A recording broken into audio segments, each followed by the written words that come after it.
Bismillahirrahmanirrahim. Assalamu alaikum. I am Dr.Noman Ghaffar Awan and I am Physiotherapist by profession. दोस्तों, जो video मैं आज आपके सामने लेकर हाजिर हुआ हूँ ये आपके लिए बहुत फ़ायदेमंद होगी। इसमें हम जानेंगे कि गर्म टकोर कब करनी चाहिए और ठंडी टकोर कब करनी चाहिए।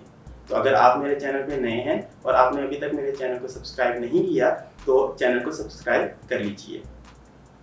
दोस्तों, अक्सर हमारे सोसाइटी के अंदर हमें लोग देखने को मिलते हैं कि किसी को चोट लग गई तो उस चोट लगने के बाद वो ये कहते हैं जी इसको गर्म टकोर की जाए। कुछ लोग कहते हैं जी गर्म पानी डाला जाए इसके ऊपर, कुछ लोग कहते हैं कि रेत की टकोर की जाए, कुछ लोग कहते हैं कि जी गर्म ईंट की टकोर कर ली जाए।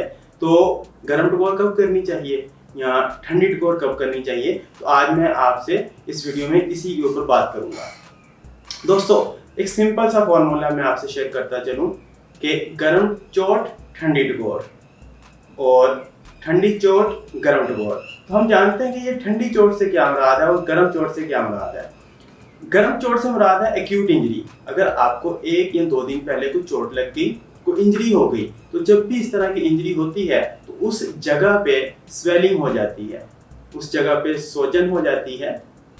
तो जब भी जिस्म के किसी हिस्से में स्वेलिंग होगी, सोजन होगी, अक्सर चलते हुए खवातीन में अगर उन्होंने हाई हील पहनी है तो पाँव मुड़ जाता है, या किसी का सीढ़ियाँ उतरते वक्त पाँव टेढ़ा हो जाता है, जिसे हम कहते हैं मोच आ जाना। तो उस वक्त इन्फ्लेमेशन हो जाती है, वहाँ पे स्वेलिंग हो जाती है। तो ये गर्म चोट है, जहाँ पे अगर आप महसूस करेंगे तो वो हिस्सा भी आपको गर्म महसूस होगा। इस तरह के हालात में आपने ठंडी टकोर करनी है। वहाँ पे आप आइसिंग करेंगे। आप बर्फ़ किसी शापर में लेके, प्लास्टिक बैग में लेके उस हिस्से पे आप बर्फ़ की टकोर करेंगे। एक बात का ख्याल रखिएगा, वहाँ पे आपने उस बर्फ़ को रोकना नहीं है, उस बर्फ़ को सर्कल्स के अंदर घुमाते रहना है। और अगर कोई इंजरी बहुत ज़्यादा पुरानी है, जिसे हम क्रोनिक पेन का नाम देते हैं, वो हफ्ता 10 दिन हो गए हैं, अब वहाँ पे स्वेलिंग नहीं है, इन्फ्लेमेशन नहीं है, सोजन ख़त्म हो गई है लेकिन फिर भी दर्द है, तो उस वक्त आप वहाँ पे हीटिंग मोडालिटी अप्लाई कर सकते हैं, गर्म टकोर कर सकते हैं। अब गर्म टकोर भी मैं आपको बताता चलूँ 2 तरह की है। एक को हम नाम देते हैं ड्राई हीट और दूसरे को नाम दिया जाता है मॉइस्ट हीट का।